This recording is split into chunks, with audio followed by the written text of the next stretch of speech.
this on? Thank you for coming. I know about all the weather conditions. Congratulations on getting here. I'm Kate Wendleton, president of the 5 O'Clock Club. Welcome to the 46th HR Network Breakfast. And we have to thank our HR clients who are the ones who make these events possible. And we welcome those of you who are not yet our clients, but will be soon, won't you? So, we're counting on it. The 5 O'Clock Club is the only organization with a research-based methodology, both for executive coaching and also for outplacement. Our techniques are based on 25 years of research. Actually, 30 years. I can't bear to say 30 years. No one else out there has a proven methodology. No one else is research-based. But right now, we're going to hear from one of our former job hunters and one of you, an HR person. Valerie Berretta is Director of Human Resources at a leading advisory and consulting firm. She can tell you the name if she wants. She attended 8 sessions at the club. She got 2 offers in the middle of this recession in just 8 weeks.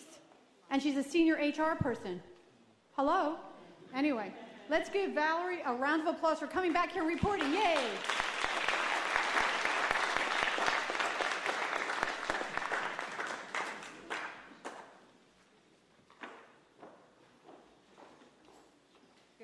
Good morning. I am Valerie Berretta. I am a senior human resources professional. That's what I would tell everybody in an elevator when I met them.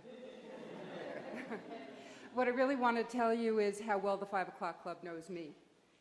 They know that if I'm not working, I'm at home obsessively pounding away on the computer, searching for every job that only vaguely suits me. They know that my effort in attacking each of these random jobs is misdirected. They know that I'm isolated because I'm not talking to hundreds of people every day in the organization that I used to belong to. They know that while I'm tucked away at home, I haven't made a plan that I'm going to follow. They know that I need to show up every week to share my plan, my hopes, my dreams, my aspirations with other people who are sitting at that table with me. I know that the 5 O'Clock Club knows what success looks like. And I really knew that I needed to know what they know. So I followed their prescription for getting out of my own shell. I came to meetings, I met with peers, made calls, wrote letters, and networked like never before. You wouldn't believe the generosity and the intelligence of the great people that I met around each of the tables. One of those special people invited me to participate in a recurring setting for women who were outplaced for women in film, theater, and television. And that opportunity gave me the chance to network with people and to practice what I do best, and that is coaching people to interview, do resume reviews, and teach them how to be mentally and physically fit while they were searching.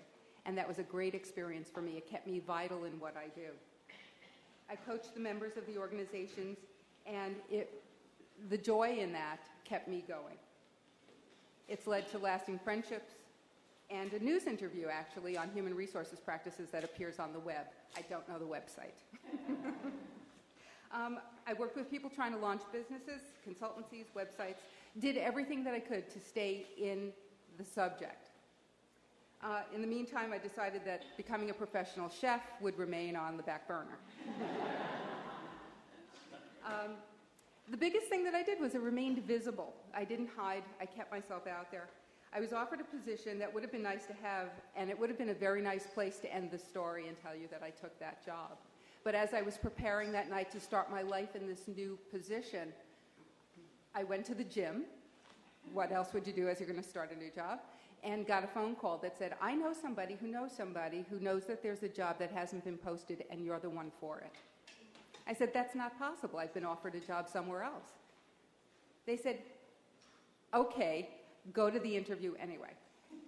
And so I did. And I met a woman by the name of Maria Cacara, who is the Chief Human Resources Officer at a beautiful company called Alvarez & Marsal, and they are a global consulting firm.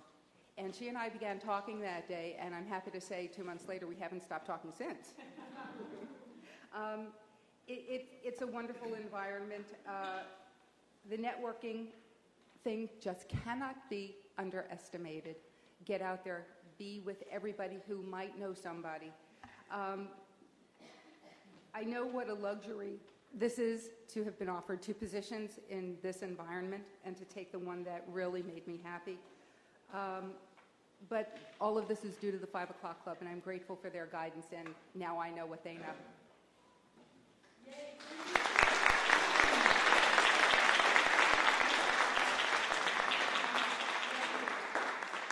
And that is what job hunters do at the club, too, whether it's by teleconference or in person. They report on their successful searches to let people see that it can happen. I have to say, too, that even our people who are over $200,000 a year are getting new jobs within 12 weeks. Within 12 weeks, following the methodology. That is, so long as they attend every week. I won't go into all that statistics about that.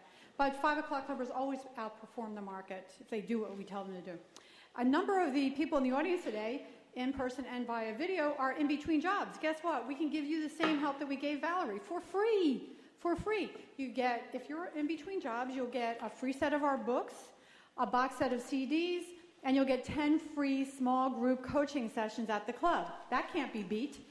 All you have to do is take out the blue form, that's the second sheet in your kits, plop your name tag on that, write on it that you are in transition, and we will immediately send you the materials. If you're watching this via video, just send us an email. Guess what? We're national. So send us an email just saying that you're in transition, and you get the same offer too. We'll FedEx the books and the CDs and blah, blah, blah. If you are employed and would like to see what we do, this is for outplacement. Of course, we also do executive coaching, blah, blah, blah. If you'd like to see what we do for outplacement, you can be a fly on the wall at the club and observe the coaching in action. Just take out your name tag, put it on that blue form, and hand it in when you leave. End of 5 o'clock club commercial. Today is special for another reason, in addition to hearing from Valerie. Every year, the HR Network presents the Human Resources Hero of the Year Award to someone who has shown outstanding dignity and decency to employees. We have known Jeff Cohen, Vice President of Labor Relations for Mount Sinai Medical Center, for many years. When we visited Jeff in his office, we were struck by his conviction that it's important for all of us to push, to do the right thing, and not just go along with the way things are. I mean, you could just hear the emphasis in his voice. In your folder, the very first sheet in your folder is a very moving story titled, "I Bought My Daughter a Dress." It's a story that was told by Jeff himself right here 2 years ago. But his decency to employees goes beyond that. Because Jeff worked for a union for over a decade, he has a deep appreciation and respect for the daily challenges of ordinary working people, many of whom have to work 2 jobs in order to support their families. Many are single parents. Jeff has fostered a progressive and collaborative relationship with the 7 labor unions at Mount Sinai, which represent 6,000 of the 18,000 employees at Sinai. For example, Jeff dramatically changed how Mount Sinai disciplines staff in 2 of the unions, which represent well over 3,000 employees. Instead of an unpaid suspension prior to termination, they now have working suspensions. The old way put a burden on the often struggling employees and their families, and also put a drain on the departments that had to cover those missing employees. Now, the employee still gets a warning notice, but continues to work during their paid suspension period. The unions retain their right to grieve, management memorializes the employee's record, and the employee is not economically punished.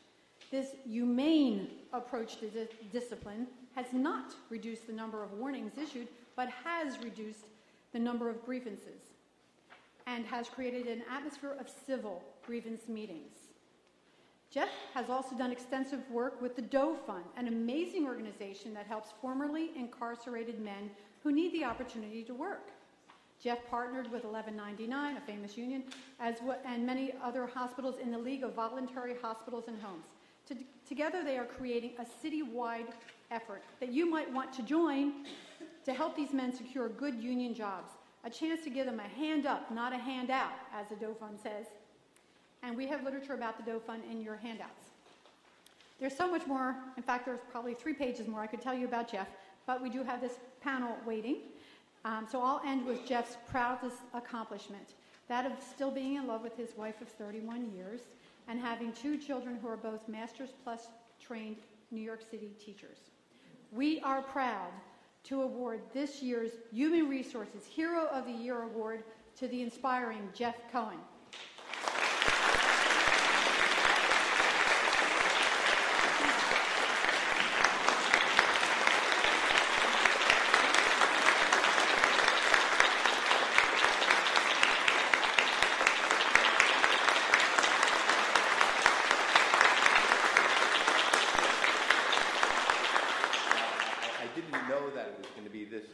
normal, I would have prepared some remarks.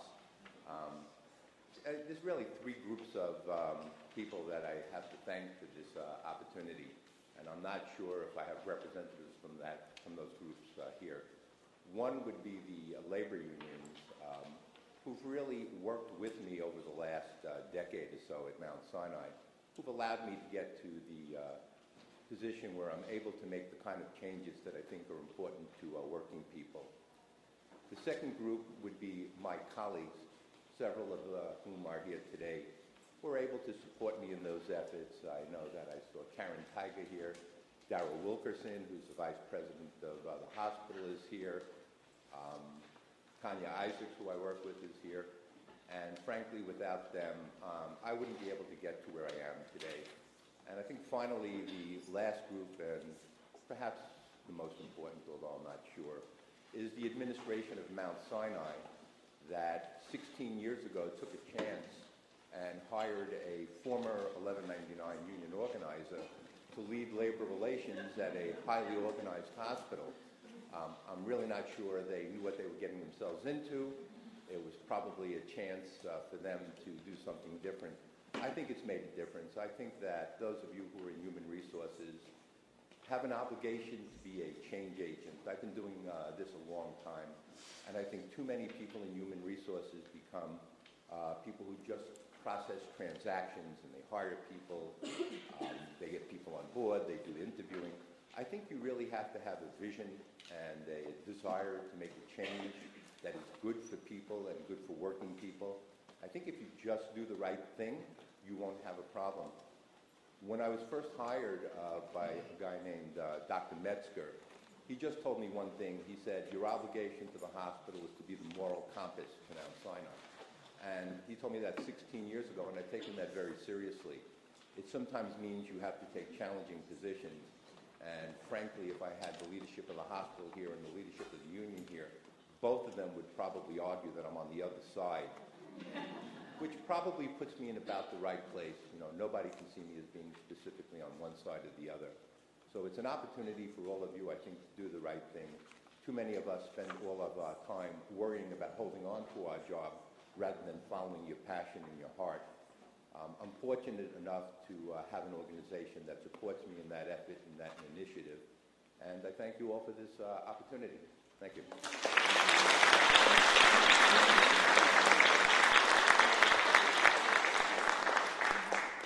Well, tough act to follow, huh? Well, now just, what am I supposed to say after that? But Jeff is inspiring, and what he does is inspiring, and I think that the idea of having guts in an HR position where you're in charge of labor is really important.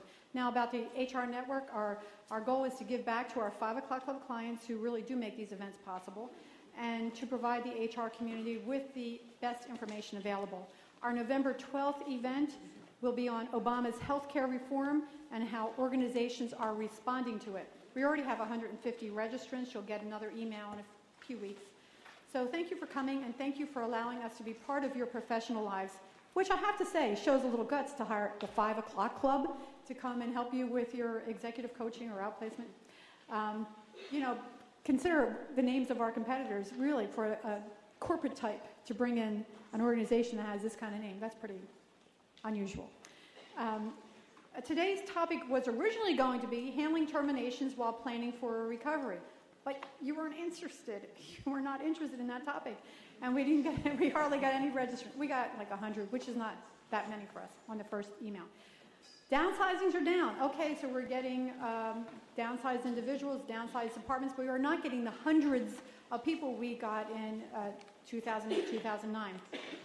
So instead, organizations are asking us for a huge amount of executive coaching, leadership development, employee engagement programs, and team building, and so on. So we had to respond to what you wanted, and we changed the topic. Today's topic is how to retain talent and survive in a challenging economy. The panelists have 15 minutes each, then 30 minutes of Q&A. Take notes. You have a notepad in your folder so you can follow along. Please be considerate and leave after the Q&A, which will end sharply at 9:28, 9:28, 9:28. Stay until 9:28, please. Now on with the